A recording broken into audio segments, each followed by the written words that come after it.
ದರ್ಶನ್ ಅವರೊಟ್ಟಿಗೆ ಎಷ್ಟು ಸಿನಿಮಾಗಳೆಲ್ಲ ಆ್ಯಕ್ಟ್ ಮಾಡಿದ್ರಮ್ಮ? ಒಂದು 3 ಫಿಲಮ್ ಮಾಡಿದೆ ಸರ್. 3 ಸಿನಿಮಾ. ಹೆಂಗಿರ್ತಿದ್ರು ಸೆಟ್ಟಲ್ಲೆಲ್ಲ? ಒಳ್ಳೆ ಮನುಷ್ಯ ಸರ್ ಅವರು. ಅದಕ್ಕಿಂತ ಮೊದಲು ಅವ್ರ ಕತೆ ಹೆಂಗಿತ್ತು ಅಂದರೆ, ನಾನು ಅಂಬಿಕಾ ಅಂತ ಒಂದು ಧಾರಾವಾಹಿ ಮಾಡ್ತಾಯಿದ್ದೆ, ಎಸ್ ನಾರಾಯಣ ಅವ್ರದ್ದು. ನಾನು ಜೀಜುಬಾಯಿ ಪಾಠ ಮಾಡ್ತಾಯಿದ್ದೆ. ಜೀಜುಬಾಯಿ ಅಂತ ಎಲ್ಲೋದ್ರೂ ನನ್ನ ಜನ ಜೂಜುಬಾಯಿ ಬಂದವ್ರೆ ಅನ್ನೋರು ಜೀಜುಬಾಯಿ ಅಂತಿರಲಿಲ್ಲ. ಆ ಪಾತ್ರ ನನಗೆ ಒಳ್ಳೆ ಹೆಸರು ತಂದುಕೊಡ್ತು ಆ ಟೈಮಲ್ಲಿ. ಆಗ ಇವರು ಲೈಟ್ ಬಾಯ್ ಆಗಿ ಕೆಲಸ ಮಾಡ್ತಾಯಿದ್ರು. For business and personal promotions in Suman TV Kannada, please contact 9686376663. ಆ ಸೀರಿಯಲ್ಗೆ? ದರ್ಶನ್ ಅವರು. ಆ ಸೀರಿಯಲ್ಗೆ? ಆಗ ಸುಮಾರು ವರ್ಷದಿಂದ ಕೇಳಿಬೇಕಾದ್ರೆ ಯಾರು ಹೇಳ್ತಾರೆ, ಸಣ್ಣಗೆ ಬಾತ್ಕೋಳಿ ಇದ್ದಂಗೆ ಇದ್ರು. ಇಲ್ಲ ಲೈಟ್ ಬಿಡೋದು ಇದೆಲ್ಲ ಮಾಡೋರು. ಬಾತ್ಕೋಳಿ ಮನೆ ಸರಿಯಾಗಿ ಮಾಡೋ, ನಾನು ಸ್ವಲ್ಪ ಬಜ್ಜಾರಿ ಎಲ್ಲರೂ ರೇಗ್ಸೋದು ಮಾಡ್ತಿದ್ದೆ. ಸರಿಯಾಗಿ ಮಾಡು ಅಂತಾರೆ. ಅಮ್ಮ ಹಿಂಗಂತಾರೆ ಹಂಗಂತಾರೆ ಅನ್ನೋರು ಅವ್ರ ಅಮ್ಮನಿಗೆ. ದರ್ಶನ್ ನಿಮ್ಮ ಹತ್ರ ಬಂದ ಆಮೇಲೆ ಅವ್ರ ತಂದೆ ಜೊತೆ ಪಾಠ ಮಾಡ್ತಿದ್ದೆ ನಾಟಕದಲ್ಲಿ ನಾನು. ತುಗುದೀಪ ಶ್ರೀನಿವಾಸ್ ಅವ್ರ ಹತ್ರ ಛತ್ರಪತಿ ಶಿವಾಜಿ ಐತಿಹಾಸಿಕ ನಾಟಕಗಳಲ್ಲಿ ಅವರು ಪಾತ್ರ ಮಾಡೋರು. ಅವ್ರ ಜೊತೆಲ್ಲ ಪಾಠ ಮಾಡ್ತಾಯಿದ್ದೆ ಆ ಕಾಲದಲ್ಲಿ. ಚಿಕ್ಕವಳು ಚೆನ್ನಾಗಿದ್ದೆ. ಎಲ್ಲರೂ ವಾಣಿಶ್ರೀ ತೆಲುಗು ವಾಣಿಶ್ರೀ ಅನ್ನೋರು ನನಗೆ, ಜೂನಿಯರ್ ವಾಣಿಶ್ರೀ ಅನ್ನೋರು ಹಂಗೆ ಕಾಣ್ತಾಯಿದ್ದೆ. ಆಗ ಆ ಥರ ಒಳ್ಳೆ ಹೆಸರು ಬರ್ತಾಯಿತ್ತು ಅವ್ರ ಜೊತೆ. ಅವ್ರ ತಾಯಿ ಅವರೆಲ್ಲ ನಮ್ಗೆ ಮೈಸೂರಲ್ವೇ, ನಮ್ಮದು ಚಾಮರಾಜನಗರನೇ. ಎಲ್ಲ ಮೈಸೂರು ಲೋಕೇಶ್ ಅವರು, ರಾಜಾನಂದ್ ಅವರು, ಮೈಸೂರಲ್ಲಿ ಯಾರಿದ್ದಾರೆ ಕಲಾವಿದರು ಎಲ್ಲರ ಜೊತೆನೂ ನಾನು ಪಾಠ ಮಾಡಿದ್ದೀನಿ. ಹಂಗೆ ಆವಾಗಿಂದ ಪರಿಚಯ ಆದರು. ನಾನು ಅರ್ಜುನ ಪಿಕ್ಚರಲ್ಲಿ ನನ್ನ ಗಂಡನಿಗೆ ಮಾರ್ಕ್ ಇರುತ್ತೆ ಕುಂಡಿಲಿ, ಆ ಮಾರ್ಕ್ ಇರೋನೇ ನಿನ್ನ ಗಂಡ ಅಂತ ಜ್ಯೋತಿಷ್ದವನು ಹೇಳ್ಬಿಟ್ಟಿರ್ತಾನೆ, ಶೀಲ್ ಇರುತ್ತೆ ಅಂತ. ಅದಕ್ಕೆ ಹೋಗಿಲ್ಲ ಅದರಲ್ಲಿ, ಅವ್ರ ಮಿಸ್ಸಸ್ ಕ್ಯಾರೆಕ್ಟ್ರು. ಆಗ ದರ್ಶನ್ ಅವ್ರದ್ದು ನಾನು ಇಷ್ಟಪಟ್ಟಿದ್ದ ಒಂದು ಗುಣ ಏನಂದರೆ, ಅವರಲ್ಲಿ ಒಳ್ಳೆ ವ್ಯಕ್ತಿತ್ವ, ಒಳ್ಳೆ ಸ್ವಭಾವ. ಅಂಬರೀಷಣ್ಣ ಹೆಂಗಿದ್ರು ಆ ಥರ ವ್ಯಕ್ತಿತ್ವ ಕಾಪಾಡ್ಕೊಂಬಂದಿದ್ರು. ಈಗ ನೋಡಿ, ಹಿಂಗೆ ಹೇಳ್ತೀನಿ ಅಂತ ಏನು ಅನ್ಕೋಬೇಡಿ ಮಾಧ್ಯಮದ ಮುಂದೆ. ಹರಿಶ್ಚಂದ್ರನ್ನೇ ಕಾಡಕ್ಕೆ ಇದು ಮಸಣ ಕಾಯಕ್ಕೆ ಕಳಿಸ್ತು. ಶ್ರೀರಾಮನ ವನವಾಸಕ್ಕೆ ಕಳಿಸಿದ್ರು. ಸೀತಾಮಾತೆ ತಾನು ರಾಮನಿಗೆ 2 ಲವಾಕುಶ ಮಕ್ಕಳನ್ನು ಕೊಟ್ಟರು, ಅಪವಾದ ಕೊಟ್ಟರು. ರಾವಣನ ಹತ್ರ ಹೋಗಿದ್ರು, ಏನಾಯ್ತು ಅಂತ ತಾಯಿನೇ ಅಗ್ನಿ ಪರೀಕ್ಷೆ ಮಾಡಿದ್ರು. ರಾಮ ಅಗ್ನಿ ಪರೀಕ್ಷೆ ಮಾಡಿದ ತಕ್ಷಣ ತಾಯಿ ಏನಂದ್ಲು, ನಾ ಇರಲ್ಲ, ನನ್ನ ಮೇಲೆ ಇಷ್ಟಾದ ಮೇಲೆ ನನ್ನ ಜನ್ಮ ಕೊಟ್ಟವಳು ನನ್ನ ತಾಯಿ ಭೂತಾಯಿ, ನಾ ಭೂತಾಯಿ ಒಡಲಲ್ಲೇ ಅವಳು ಹೊಟ್ಟೆಗೆ ಹೊಟ್ಟೈತೀನಿ ಅಂತ ಓದ್ಲು. ಹಂಸ ಪಕ್ಷಿ ಗೋಡೆ ಮೇಲೆ ಇದ್ದಿದ್ದು ವಿಕ್ರಮಾದಿತ್ಯನ ಮಹಾರಾಜನಿಗೆ ಮುತ್ತಿನಾರ ಕದ್ದು ನುಂಗ್ಬಿಟ್ಟು ಹೋಗಿ ಅಲ್ಲೇ ಕೂತ್ಕೊಂಡ್ಬಿಡುತ್ತೆ, ಅವನ ಕಾಲನ್ನ ಕಡಿಸ್ಬಿಟ್ರು ಮಹಾತ್ಮ. ಅಂತಂಥವರೆಲ್ಲ ನೋವು ಅನ್ಭವಿಸಿದ್ದಾರೆ. ಇದು ಯಾವ ಟೈಮ್ ಸರ್? ಬ್ಯಾಡ್ ಟೈಮ್ ಅವ್ರದ್ದು. ಬ್ಯಾಡ್ ಟೈಮಲ್ಲಿ ಭಗವಂತ ಶಿಕ್ಷೆ ಕೊಟ್ಟಿದ್ದಾನೆ. ಅವರೆಲ್ಲ ಅಷ್ಟಷ್ಟು ವನವಾಸ ಅನುಭವಿಸೋರೆ. ಇವ್ರಿಗೇನೋ ಬ್ಯಾಡ್ ಟೈಮ್ ಬಂದಿತ್ತು, ಅನುಭವಿಸ್ಬೇಕು, ಭಗವಂತ ಕೊಟ್ಬಿಟ್ಟವನೆ. ಆದರೆ ಕಲಾವಿದ್ರಲ್ವ, ಈಗ ಕನ್ನಡಿಲಿ ನಮ್ಮ ಮುಖ ನಾವೇ ನೋಡ್ಕೊಳ್ಳೋದು, ಬೇರೆಯವ್ರ ಮುಖ ನೋಡೋಕ್ಕೆ ಸಾಧ್ಯ ಇಲ್ಲ. ಒಬ್ಬ ಕಲಾವಿದನಿಗೆ ಹಂಗಾಯ್ತು ಅಂದಾಗ, ಈಗ ತಾಯಿಯ ಏಜಲ್ಲಿರೋರು ಮಕ್ಳಿಗೆ ಹಂಗಾದಾಗ ನೋವು ಪಡ್ತಾರೆ. ಮಕ್ಕಳು ತೊಡೆ ಮೇಲೆ ಕಕ್ಕ ಮಾಡ್ತೇವೆ, ಯಾವ ತಾಯಿನೂ ತೊಡೆ ಕುಯ್ಕೊಳ್ಳಲ್ಲ, ಈಗ ನನ್ನ ಮಗ ಕಕ್ಕ ಮಾಡೋಣ ಅಂದ್ಬಿಟ್ಟು. ಆ ಥರ ವ್ಯಕ್ತಿತ್ವ ಇದ್ದವ್ರು ಸರ್. ಇವೆಲ್ಲ ಭಗವಂತ ಆಡಿಸ್ತಾ ಇರೋದು ಸರ್. ಪಾಪ ಅವರೇ ಹಂಗೆ ಹೋಗ್ಬೇಕು ಅನ್ನೋದೇನಿತ್ತು, ಹಂಗೆ ಮಾಡ್ಬೇಕು ಅನ್ನೋದು ಏನೂ ಇರಲಿಲ್ಲ ಸರ್. ಅವನ ಆಡಿಸ್ತವನೇ ಆಡ್ತಾ ಇದ್ದಾರೆ ಅಷ್ಟೇ. ಒಳ್ಳೆ ಮನುಷ್ಯ. ನಾವು ಕಂಡಂಗೆ, ನಾವು ಜೊತೆಲಿ ಒಡನಾಟದಲ್ಲಿ ಹೋದಂಗೆ, ನಾವು ಒಬ್ಬ ಕಲಾವಿದ್ರ ಬಗ್ಗೆ ಮಾತಾಡಬೇಕಾದ್ರೂ ನಮಗೂ ಆ ಯೋಗ್ಯತೆ ಇರಬೇಕು ಅಂತ ವ್ಯಕ್ತಿತ್ವ ಇದ್ದರು. ಬ್ಯಾಡ್ ಟೈಮಲ್ಲಿ ಏನೂ ಮಾಡೋಕ್ಕಾಗಲ್ಲ. ಎಷ್ಟೋ ಜನರಿಗೆ ಈಗಿನ ಕಾಲದಲ್ಲಿ ವಿಜಯಲಕ್ಷ್ಮಿ ಅವರು ಸ್ಫೂರ್ತಿ ಆಗ್ತಾರೆ. ಗಂಡನ್ಗೆ ಎಷ್ಟೇ ಕಷ್ಟ ಆದರೂ ಕೂಡ ಅವರ ಬೆನ್ನೆಲುಬಾಗಿ ನಿಂತ್ಕೊಳ್ತಾರೆ. ನಾನು ಏನಕ್ಕಾಗಲೇ ಕೇಳಿದೆ ಅಂತಂದರೆ, ಗಂಡ ಆಗಿರ್ಬೋದು, ಅವರ ಗೌರವ. ಅದೇ ಸರ್, ಅವ್ರಿಗೆ ಇವತ್ತು ಅವ್ರು ಮಾಡ್ತಿರೋ ಪೂಜೆ ಪುನಸ್ಕಾರ ಅದಕ್ಕೆ ಹೇಳೋದು ಸರ್. ಹಿರಿಯರು ಆ ಕಾಲದಲ್ಲಿ ಹೇಳ್ತಾಯಿದ್ರು, ಕಟ್ಕೊಂಡವಳು ಕೊನೆ ತನಕ, ಇಟ್ಕೊಂಡವಳು ಇರೋ ತನಕ. ಕಟ್ಕೊಂಡವನು ಕೊನೆ ತನಕ, ಇಟ್ಕೊಂಡವನು ಇರೋ ತನಕ ಅಂತ. ಜೀವನದಲ್ಲಿ ಒಬ್ಬರೊಬ್ಬರನ್ನ ಅರ್ಥ ಮಾಡ್ಕೊಂಡು ಬದುಕೋದಿದೆಯಲ್ಲ, ಅಷ್ಟೇ ಲೈಫು ಸರ್. ಏನಿಲ್ಲ, ಸುಮ್ಮನೆ ಒದ್ದಾಡ್ತೀವಿ.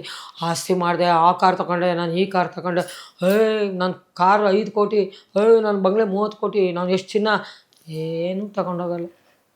ಸುಮ್ಮನೆ ಸಾಯ್ತೀವಿ. ಏನಂದರೆ ಸಮಾಜದಲ್ಲಿ ಬದುಕಬೇಕಲ್ಲ, ಗೌರವವಾಗಿ ಐಪೈ ಜೀವನ ಮಾಡಬೇಕು, ಸೆಲೆಬ್ರಿಟಿಗಳಾಗಿ ಬದುಕಬೇಕು ಅಂತಾರೆ. 1000 ಕೋಟಿ ಇಟ್ಟಿರ್ತಾರೆ, ಅವನೇ ಹೊಂಟಾಗಿರ್ತಾನೆ. ಅವ್ನಿಗೆ ಅನ್ನ ತಿನ್ನೋ ಯೋಗನೇ ಇರೋಲ್ಲ, ಶುಗರು BP ಬಂದಿರುತ್ತೆ. ಏನು ತೊಗೊಂಡೋಗ್ತಾರೆ? ಏನೂ ಇಲ್ಲ ಸರ್. ನಾವೇನು ಸಮಾಜಕ್ಕೆ ಕೊಡುಗೆ ಕೊಡ್ತೀವೋ, ಸಮಾಜದಲ್ಲಿ ನಾವೇನು ಒಳ್ಳೆ ಕೆಲಸ ಮಾಡ್ತೀವೋ ಅಷ್ಟೇ ಜೀವನ. ಅದ್ರ ಮಧ್ಯೆ ನಾನು ಪೌರಾಣಿಕ ನಾಟಕಗಳಲ್ಲಿ ಗಂಡು ಪಾತ್ರ ಮಾಡೋದಕ್ಕೆ ನನಗೆ ಒಳ್ಳೊಳ್ಳೆ ಅವಕಾಶ ಬಂತು. ಖ್ಯಾತ ಚಲನಚಿತ್ರ ನಟ ವಜ್ರಮುನಿಯವರ ಆಶೀರ್ವಾದದಿಂದ ಬಂದೆ. ಹ್ಮ್ ವಜ್ರಪ್ಪ ಅಂತ ಮಾಸ್ಟ್ರು, ಹ್ಮ್ ವಜ್ರಪ್ಪನವ್ರಿಗೆ ವಜ್ರಮುನಿ ಅವರು ಒಂದು ಮಾತು ಹೇಳಿದ್ರು, ಈ ಅಮ್ಮ ಹೈಟ್ ಅವಳೆ, ಚೆನ್ನಾಗವಳೆ, ರಾವಣನ ಪಾಠ ಯಾಕೆ ಮಾಡಿಸ್ಬಾರ್ದು ಅಂದರು. ಅಲ್ಲೊಬ್ಬರು ರಾವಣನ ಪಾತ್ರ ಮಾಡೋನು ಅಲ್ಲೇ ಕೂತಿದ್ದ, ಸರ್ವೆ ಗಂಗಾಧರ್ ಅಂತೇಳಿ ಅವ್ರ ಹೆಸರು. ಬುಡಾಯ ಹೆಂಗ್ಸೆ ಅವೇನು ಕಿಸಿತಾಳೆ, ಸೊಂಟ ಅಲ್ಲಾಡ್ಸ್ಕೊಬತ್ತಾಳೆ, ಅವ ಗಂಡ್ಸ್ ನಡಿಗೆ ಬರ್ತದ ರಾವಣನ ಪಾತ್ರಕ್ಕೆ ಅಂದ್ಬಿಟ್ಟ. ನನ್ನ ಕಿವಿಗೆ ಬಿದ್ದುಬಿಡ್ತು ಆ ಮಾತು. ನಾನೊಂದು ಕೆಟ್ಟ ಸ್ವಭಾವ ಏನಿತ್ತು ಅಂದರೆ, ಏನೇ ಬಂದರೂ ಚಾಲೆಂಜ್ ತಗೋತಿದ್ದೆ ನಾನು.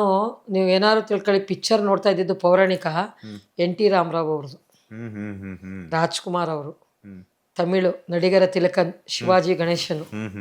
ನನ್ನ ಮನೇಲಿ ನೀವು ಯಾವುದೇ ನೋಡಿದ್ರು ಕ್ಯಾಸೆಟ್ಟು ಭಕ್ತಿ ಚಿತ್ರಗಳು ಬರ್ತಿತ್ತಲ್ಲ ಆಗಿನ ಕಾಲದ್ದು, ಅದನ್ನೇ ಹಾಕಿ ನೋಡ್ತಾ ಇದ್ದೆ ಪಾತ್ರಗಳನ್ನ. NT ರಾಮರಾವ್ ಅವರು ಅರ್ಜುನ, ಒಂದೇ ಪಿಕ್ಚರಲ್ಲಿ 4 ಪಾರ್ಟ್ ಮಾಡಿದ್ರು NT ರಾಮರಾವ್ ಅವರು ತೆಲುಗುಲಿ. ಆ ಪಾತ್ರಗಳು ನೋಡೋದು. ಇನ್ನು ಆಮೇಲೆ SV ರಂಗರಾವ್, ನಮ್ಮ ರವಿ ಕಿರಣ್ ಅವ್ರ ತಾತ, ಹೌದೌದೌದು, ಅವ್ರು ವಿವಾಹ ಭೋಜನವಿದು ಮಾಡ್ತಿದ್ರು ನೋಡಿ, ಆ ಥರ ಇದನ್ನು ಆ್ಯಕ್ಟಿಂಗ್ಗಳು ಮಾಡ್ತಿದ್ದೆ. ಒಂದು ಡೈಲಾಗ್ ಕೊಟ್ಟರು ಇಷ್ಟುದ್ದ. ವಜ್ರಮುನಿಯವರಂದ್ರು, ಮಾಡ್ತಾಳೆ ಅಮ್ಮ ಬಿಡ್ರಿ ಅಂದರು. ನಾನು ಬಾತ್ರೂಮ್ ಹೋಗಿ ಕೂತ್ಕೊಂಡ್ರು ಡೈಲಾಗ್ ಹೇಳೋದು, ಹೊರಗಡೆ ಬಂದು ಕೂತ್ಕೊಂಡು, ಅದು ಅಷ್ಟುದ್ದ ಇದೆ ಡೈಲಾಗು. ಅದು ವೇರಿಯೇಷನ್ಸ್ ಬೇಕು, ಡೈಲಾಗ್ ಡೆಲಿವರಿ, ಪ್ರೊನೌನ್ಸಿಯೇಷನ್ನು ಎಲ್ಲ. ಸುಮ್ಮನೆ ಈಗ ನೀವು ಒಬ್ರಿಗೆ ಡೈಲಾಗ್ ಕೊಟ್ಟರೆ ಏನು ಮಾಡ್ತಾರೆ, ಸಾದಾ ದೋಸೆ ಥರ ಹಂಗೆ ಹೇಳ್ಬಿಡ್ತಾರೆ. ಅವ್ರು ನನ್ನ ಹೇಳೋರು ಮಸಾಲೆ ದೋಸೆಗಳು ಮಾಡ್ತಾಳೆ ಕೊಡಿ ಅಂತ. ನಾ ಬಂದೆ ಎಲ್ಲಮ್ಮ ಡೈಲಾಗ್ ಒಪ್ಸಿ ಅಂದರು.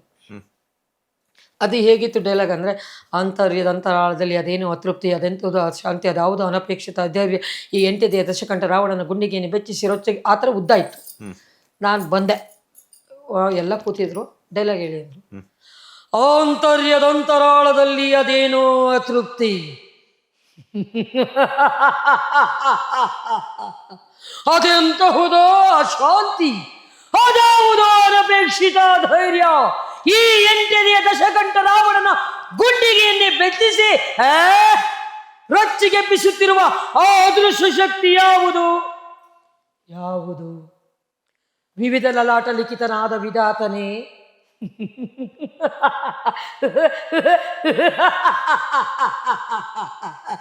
ತನ್ನ ವಿಧಾತ ಪಟ್ಟವನ್ನೇ ಗಂಟು ಕಟ್ಟಿ ನನ್ನ ಪಾದದಡಿಯಲ್ಲಿಟ್ಟು ಪಂಚಾಂಗ ಪುರೋಹಿತನಾಗಿದ್ದಾನೆ ಆ ಬ್ರಹ್ಮ. ಹಾಗಾದರೆ ನನ್ನನ್ನು ಕ್ಷಣ ಕ್ಷಣಕ್ಕೂ ಕಾಡಿಸುತ್ತಿರುವ ಆ ಕಾಣದ ಕೈ ಯಾವುದು?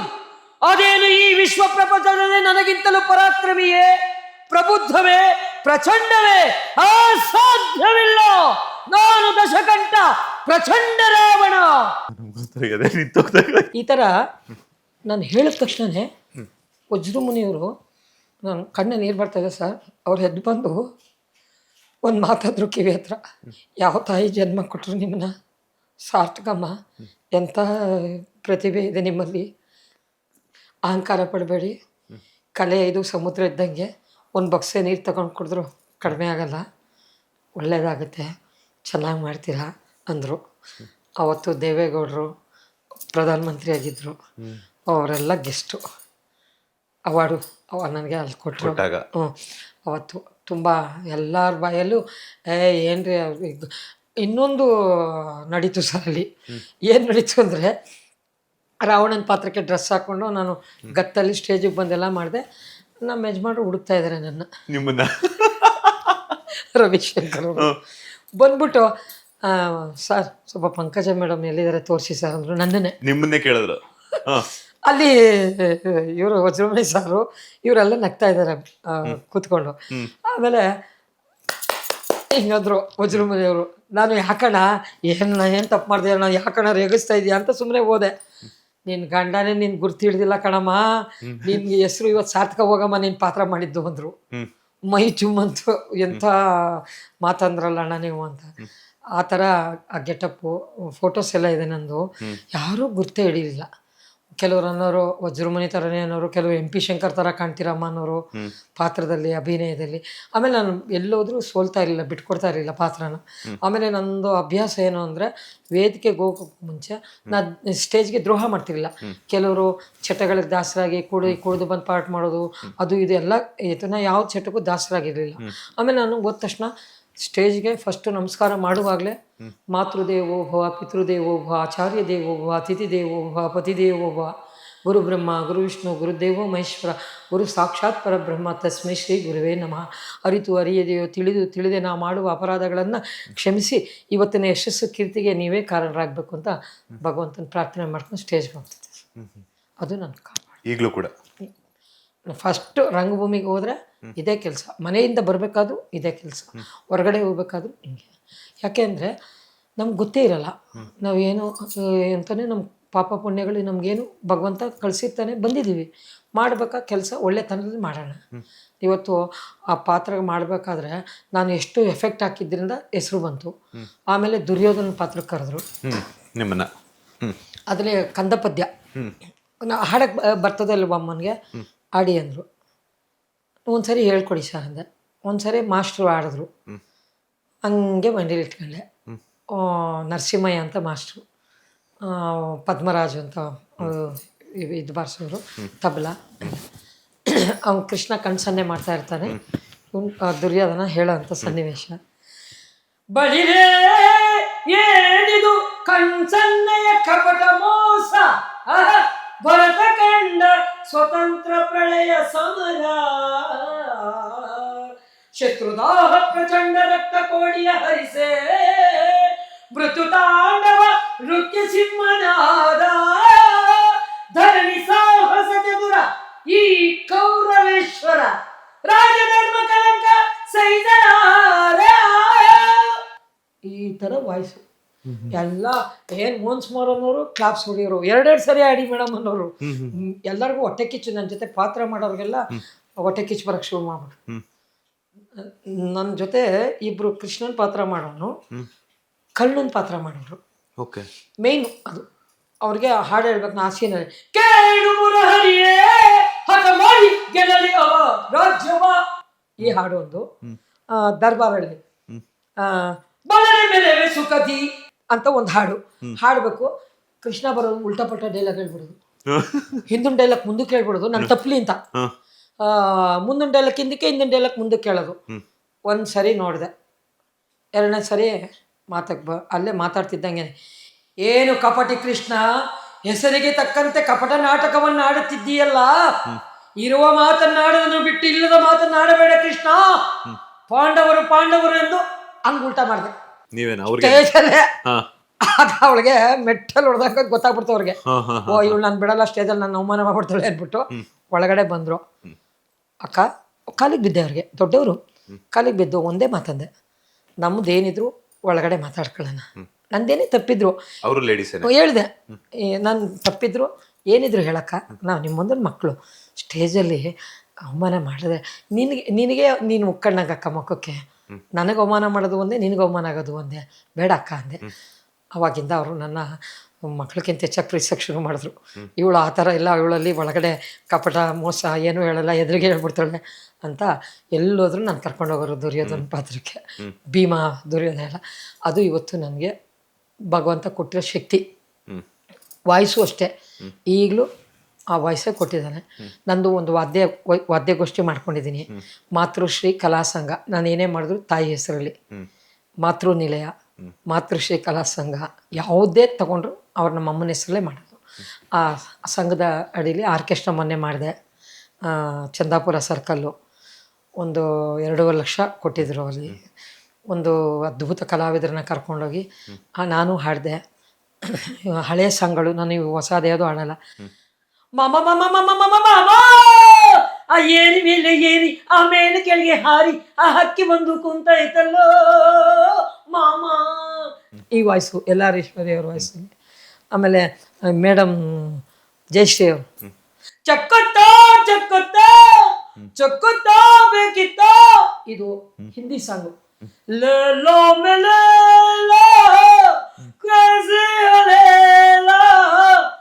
ಆ ವಾಯ್ಸು. ಜನ ಈ ಹುಡುಗರು ಯಾರು ಬಿಡ್ಬೇಡಿ, ಅಕ್ಕನ್ನೇ ಬಿಡಿ ಅನ್ನೋರು, ಡ್ಯಾನ್ಸ್ ಮಾಡೋಕ್ಕೂ ಅವಕ್ಕನ್ನೇ ಬಿಡ್ರಿ ಅನ್ನೋರು. ಆ ಥರ ಕಾಪಾಡ್ಕೊಂಬಂದೆ. ಎಲ್ಲದಕ್ಕಿಂತ ಜನಗಳನ್ನು ಮನಸ್ಸನ್ನು ಕದಿಬೇಕು ಅಂದರೆ ಆಕರ್ಷಣೆ ಮುಖ್ಯ. ಆಕರ್ಷಣೆ ಮುಖ್ಯ ಅಂದರೆ ನಮ್ಮತನ ಮುಖ್ಯ. ನಮ್ಮತನ ಮುಖ್ಯ ಅಂದರೆ ನಾವು ಜವಾಬ್ದಾರಿಯುತವಾಗಿ ಕೆಲಸಗಳನ್ನ ಮಾಡಬೇಕು. ಎಲ್ಲಿ ಜವಾಬ್ದಾರಿ, ನಮ್ಮತನ, ಆಕರ್ಷಣೆ ಇರಲ್ವೋ ಅದು ಏನು ಸಾರ್ಥಕತೆ ಇರಲ್ಲ. ಈಗೆಲ್ಲ ಪಾತ್ರಗಳು ಮಾಡ್ತಾರೆ, ನಾನು ನೋಡ್ತೀನಿ, ಸುಮ್ಮನೆ ದುಡ್ಡು ಕೊಡ್ತಾರೆ, ಪಾತ್ರ ಮಾಡಬೇಕು, ಏನೋ ಮಾಡ್ತೀವಿ ಹೋಗ್ತೀವಿ ಅಂತಾರೆ. ನಮಗೆ ಬಹಳ ಭಯ. ರಾಜೇಂದ್ರ ಸಿಂಗ್ ಬಾಬು ಸಾರು, ಡಿ ರಾಜೇಂದ್ರ ಬಾಬು ಅವರು, ಸಾಯಿ ಪ್ರಕಾಶ್ ಸಾರು, ನಿಮ್ಮ ನನಗೆ ಪುಷ್ಪಕ ವಿಮಾನ ಪಿಕ್ಚರ್ ತೆಗೆದು ನೋಡಿ, ಸಂಗೀತಂ ಶ್ರೀನಿವಾಸ್ ಅವರು, ಯಾವುದಾದ್ರು ಮೇಕಪ್ ಪಿಕ್ಚರು, ಜಗ್ಗೇಶ್ ಅಣ್ಣ. ಆ ಜಗ್ಗೇಶ್ ಅಣ್ಣವ್ರನ್ನ ಮಾತ್ರ ನಾನು ಸಾಯೋವರೆಗೂ ಮರೆಯಲ್ಲ ಸರ್. ದೊಡ್ಡಮ್ಮನ ಪಾತ್ರ ಮುಖಕ್ಕೆ ಮೋಲ್ಡ್ ಹಾಕ್ಬಿಟ್ಟು ಫ್ಯಾಕ್ಟಮ್ ಪ್ಯಾರಿಸ್ ಅಂತ ಬರುತ್ತದು, ಅದು ಹಾಕ್ಬಿಟ್ರೆ ಹೊರಗಡೆ ಬಿಸಿಲು ಎಲ್ಲರೂ ಕೂತ್ಕೊಂಡ್ರೆ ಇದು ಓಪನ್ ಆಗಿಬಿಡ್ತಿತ್ತು. ಇಷ್ಟು ದಪ್ಪ ಕುಂಡಿ, ಇಷ್ಟು ದಪ್ಪ ದೇಹಕ್ಕೆ ದಪ್ಪ ಕಾಣಂಗೆ ಮೇಕಪ್ ಪಿಕ್ಚರ್ಲಿ ದೊಡ್ಡಮ್ಮನ ಪಾತ್ರ ನಾನು ಹಾಕ್ಕೋಬೇಕು. ನಾನಾದ್ಮೇಲೆ ಟೆನ್ನಿಸ್ ಕೃಷ್ಣ ಹಾಕೋತಾರೆ, ಟೆನ್ನಿಸ್ ಕೃಷ್ಣ ಆದ್ಮೇಲೆ ಜಗ್ಗೇಶ್ವರ ಹಾಕೊಳ್ಳೋರು. ಶಕ್ತಿ ಕಪೂರ್ ಅದರಲ್ಲಿ ವಿಲ್ಲನ್ ಆ ಪಿಕ್ಚರಲ್ಲಿ. ಸಂಗೀತಂ ಶ್ರೀನಿವಾಸ್ ಅವ್ರ ಕೈ ಕೆಲಸ ಮಾಡೋದು ಅಂದ್ರೆ ದೇವ್ರ ಹತ್ರ ಕೆಲಸ ಮಾಡಿದಾಗ. ಅಂಥ ದೊಡ್ಡ ಡೈರೆಕ್ಟ್ರ್ ಕೈ ಕೆಲಸ ಮಾಡಿದ್ದೀನಲ್ಲ, ಖುಷಿ ಅನಿಸುತ್ತೆ ನನಗೆ. ಆ ಪಾತ್ರಕ್ಕೆ ಜಗ್ಗೇಶಣ್ಣ ನಾನು ತುಂಬ ಚೆನ್ನಾಗಿ ನೋಡಿಕೊಂಡ್ರು. ಆಮೇಲೆ ಮುಸ್ಲಿಮ್ಸ್ ಪಾತ್ರ ಮಾಡಿಸಿದ್ರು. ಒಂದು ಪಿಚ್ಚಲ್ಲಿ ಬೋರ್ ಹೊಡಿ, ಬೋರ್ಗೆ ಹೊಡೆದು ನೀರಿಗೆ ಬಿಡಬೇಕು ಅಂತ ಒಂದು ಕ್ಯಾರೆಕ್ಟ್ರು. ಆಮೇಲೆ ಕಿಲಾಡಿ ಪಿಕ್ಚರ್ ಅವ್ರದ್ದೇ, ಅದರಲ್ಲಿ ಡಾಕ್ಟ್ರು ಸಾಧು ಕೋಕಿಲ ಪ್ರೆಗ್ನೆಂಟ್ ಆಗಿ ಬಂದಿರ್ತಾರೆ ಅದು.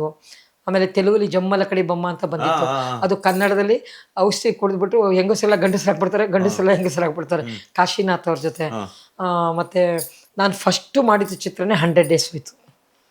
ರಂಜಿತಾ ಅಂತ, ರಶ್ಮಿ ರಂಜಿತಾ ಅಂತ, KV ಜಯರಾಮ್ ಸರ್ ಡೈರೆಕ್ಟ್ರು, ಶ್ರುತಿ ಅವರು ಹೀರೋಯಿನ್, ಚಿಕ್ಕವರು ಆಗ ಶ್ರುತಿ. ಪಂಜರದ ಗಿಳಿ, ಆಗನ್ ಪಿಕ್ಚರೆಲ್ಲ 100 ಡೇಸೇ. ಅಷ್ಟು ಚೆನ್ನಾಗಿತ್ತು ಸ್ಟೋರಿ, ಸಬ್ಜೆಕ್ಟ್ಗಳು. ಭಗವಂತ ಇವತ್ತು ಇಷ್ಟು ಮಟ್ಟಿಗೆ ನಾ ಬೆಳೆಯೋಕ್ಕೆ, ನಾ ಇಷ್ಟೆಲ್ಲ ಹೋರಾಟ ಮಾಡೋಕ್ಕೆ ನನ್ನ ತಾಯಿ ತಂದೆ ಆಶೀರ್ವಾದ, ನಮ್ಮ ಯಜಮಾನ್ರ ಆಶೀರ್ವಾದ, ಜೊತೆಗೆ ನಿಮ್ಮಂಥವ್ರ ಆರೈಕೆ. ಮಕ್ಕಳಾದರೂ ಮಕ್ಕಳ ಹಾರೈಕೆ ಹೆಂಗಿರುತ್ತೆ ಅಂದರೆ, ತಾಯಿಯವರು ಎಷ್ಟು ಇದು ಮಾಡ್ತಾರೆ, ಎಂಥ ಪ್ರತಿಭೆಯವರು ಅಂತಾರಲ್ಲ, ಅದು ಹಾರೈಕೆ ಇದ್ದಂಗೆ ನಮಗೆ. ಆಮೇಲೆ ಮಾಧ್ಯಮದವರು, ಅದರಲ್ಲೂ ನಿಮ್ಮ ಚಾನಲವರು ನನ್ನ ಕರೆದು ಇಷ್ಟು ಅವಕಾಶ ಮಾಡಿಕೊಟ್ರಲ್ಲ, ಇದನ್ನೆಲ್ಲ ನನ್ನ ಜೀವನದಲ್ಲಿ ಮರೆಯಲಾಗದ ಘಟನೆಗಳಿವು. ನಾನು ದಾಖಲಾತಿಗಳು ಮಾಡ್ತಾಯಿದ್ದೀನಿ ಎಲ್ಲನೂ. ನಾನು ಕೇಳೋದು ಇಷ್ಟೇ, ಸರ್ಕಾರಗಳಾಗಲಿ ಯಾರೇ ಆಗಲಿ, ನಾವು ನಿಮ್ಮ ಸೊತ್ತು, ನೀವು ನಮ್ಮನ್ನು ಕಾಪಾಡ್ಕೋಬೇಕು. ಹಿರಿಯ ಕಲಾವಿದ್ರನ್ನ ಸರ್ಕಾರ ಕಾಪಾಡ್ಕೋಬೇಕು. ಪಾಪ ಎಷ್ಟೋ ಜನ ಕಲಾವಿದರಿಗೆ ಮಾಶಾಸನ 2.5 ಸಾವಿರ ಕೊಡ್ತಾರೆ. ಕೋಟಿ ಕೋಟಿ ದುಡ್ಡೆಲ್ಲ ಮಾಡ್ತಾರೆ ಸರ್ಕಾರಗಳೆಲ್ಲ. ಯಾವುದೇ ಸರ್ಕಾರ ಬಂದರೂ ಎಲ್ಲ ಅವ್ರಿಗೆ ಇವ್ರಿಗೆ ಫ್ರೀ ಅಂತೆಲ್ಲ ಮಾಡ್ತಾರೆ, ಬಸ್ಸು ಅದು. ಕಲಾವಿದರಿಗೆ ಒಂದು 5 ಸಾವಿರ ಕೊಟ್ಟರೆ ಸರ್ಕಾರದಿಂದ ಏನು ಕಡಿಮೆ. ಕಲಾವಿದ್ರ ಜೀವನ ಕಷ್ಟದಲ್ಲೇ ಇದ್ದಾರೆ. ಇನ್ನು ಕೆಲವರು ಸೇವ್ ಆಗಿದ್ದಾರೆ. ಈಗ ಮಧ್ಯಮ ವರ್ಗದವರು ತುಂಬ ಭಾಳ ಕಷ್ಟದಲ್ಲೇ ಇದ್ದಾರೆ. ನೋಡಿ, ನನ್ನ ಫ್ರೆಂಡು ಒಬ್ಬ ಕಲಾವಿದೆ, ಅದ್ಭುತ ಕಲಾವಿದೆ ಅವಳ ಹೆಸರು ಹೇಳೋದು ಬೇಡಿ ಪಾಪ. ಮಗ ದುಬೈಲಿ ಒಳ್ಳೆ ಕೆಲಸಕ್ಕೆ ಸೇರಿಸಿದ್ಲು, ಮಗಳಿಗೂ ಒಳ್ಳೆ ಇನ್ಫೋಸಿಸಲ್ಲಿ ಕೆಲಸಕ್ಕೆ ಸೇರಿಕೊಂಡ್ಳು. ತುಂಬ ಚೆನ್ನಾಗಿ ಮಕ್ಕಳನ್ನ ಸಾಕಿ ನೋಡ್ಕೊತಿದ್ಲು. ಮಗ ದುಬೈಲಿ ಯಾರೋ ಒಂದು ಮುಸ್ಲಿಮ್ಸ್ ಹುಡುಗಿನ ಲವ್ ಮಾಡಿಬಿಟ್ಟು ಅದನ್ನು ದುಬೈಯಿಂದ ಅಮ್ಮನ ಕಳಿಸ್ಬಿಟ್ಟ. ನೀವು ಫೋನೇ ಮಾಡಲ್ಲ, ತಿಂಗಳ ಅಷ್ಟು ಅಂತ ದುಡ್ಡು ಕೊಡ್ತಿದ್ದ ಅಮ್ಮನಿಗೆ. ಇವಾಗ ಅದು ಇಲ್ಲ. ಮಗಳು ಮನೇಲಿದ್ಲು, ಮಗಳ ಮನೇಲಿ, ನೀನು ನನಗೇನು ಮಾಡಿದ್ಯಾ, ಆಸ್ತಿ ಮಾಡಿಕೊಟ್ಯಾ, ಮಕ್ಕಳು ಬೆಳೆಸ್ಬಿಟ್ಟೆಲ್ಲ ಉಳಿಸ್ಬಿಟ್ಟು ಏನು ಮಾಡಿದೆ ನೀನು, ಕೆಲಸ ಕೊಡಿಸ್ಬಿಟ್ಟಾಗೋಯ್ತಾ, ನಮ್ಮ ಜೀವನಕ್ಕೆ ದಾರಿ ಮಾಡಲಿಲ್ಲ ಹಂಗೆ ಅಂತ ಹೇಳಿ ಅವಳು ಕಳಿಸ್ಬಿಟ್ಳು. ಈಗ ಅವಳು PGಲಿದ್ದಾಳೆ. ನನ್ನ ಹತ್ರ ಹೇಳ್ಕೊತಾಳೆ, ಅಳ್ತಾಳೆ. ಹೆದರ್ಕೋಬೇಡ, ನಾನು ರಿಯಲ್ ಎಸ್ಟೇಟು ಮಾಡ್ತಾಯಿದ್ದೀನಿ ಸರ್. ಧರ್ಮದಿಂದ ರಿಯಲ್ ಎಸ್ಟೇಟ್ ಕೆಲಸನೂ ಮಾಡ್ತೀನಿ. ಬಂದರೆ ಯಾವುದಾದ್ರು ಭಗವಂತ ಒಂದು ಕೆಲಸ ಒಳ್ಳೇದು ಮಾಡ್ತು ಅಂದರೆ, ನಂಗೆ ದುಡ್ಡು ಬಂತು ಅಂದರೆ ನಿಂಗೆ ಒಂದು ಮನೆ ಮಾಡಿಕೊಡ್ತೀನಿ, ಲೀಸ್ಗೆ ಹಾಕುವ. ನನ್ನ ಹೆಸರಲ್ಲೇ ಇಟ್ಕೊಂಡಿರ್ತೀನಿ, ಲೀಸ್ಗೆ ಹಾಕಿದ್ರು ಬಾಡಿಗೆ ಕಟ್ಟಬೇಡ. ನೀನು ಊಟ ತಿಂಡಿಗೆ ಏನು ಬೇಕು ನನ್ನ ಜೊತೆ ಬಾ ನಾಟಕಕ್ಕೆ, ಒಂದು ದಿನಕ್ಕೆ ಇಷ್ಟೊಂದು ಸಂಭಾವನೆ ಕೊಡ್ತೀನಿ. ಒಂದು ದಿನಕ್ಕೆ 1.5 ಸಾವಿರ ರೂಪಾಯಿ ಕೊಟ್ಟರೆ ನಿನ್ನ ಜೀವನ ನಡೆದೋಯ್ತು. ಒಂದು 5 ದಿನ ನಾಟಕಕ್ಕೆ ಬಂದರೆ ನಿನ್ನ ಲೈಫ್ ಆಗುತ್ತೆ, ಹೆದರ್ಕೋಬೇಡ ಅಂಥೇಳಿ. ಎಷ್ಟೋ ಜನ ಹಂಗೆ ಇದ್ದಾರೆ ಪರಿಸ್ಥಿತಿ ಕಲಾವಿದ್ರದ್ದು. ನಾನು ಹೇಳೋದೇನೆಂದರೆ, ಮೊದಲು ಸೇವ್ ಆಗಬೇಕು, ಕಲಾವಿದರು ಸೇವ್ ಆಗಬೇಕು. ಆಮೇಲೆ ಕಲಾವಿದರು ಯಾರನ್ನೂ ನಂಬಾರ್ದು. ಮಕ್ಕಳು ಮರಿ ನೆಂಟರು ಇಷ್ಟು ಬಂದು ಬಳಗ ಯಾರನ್ನೂ ನಂಬಾರ್ದು, ಯಾರೂ ಆಗಲ್ಲ.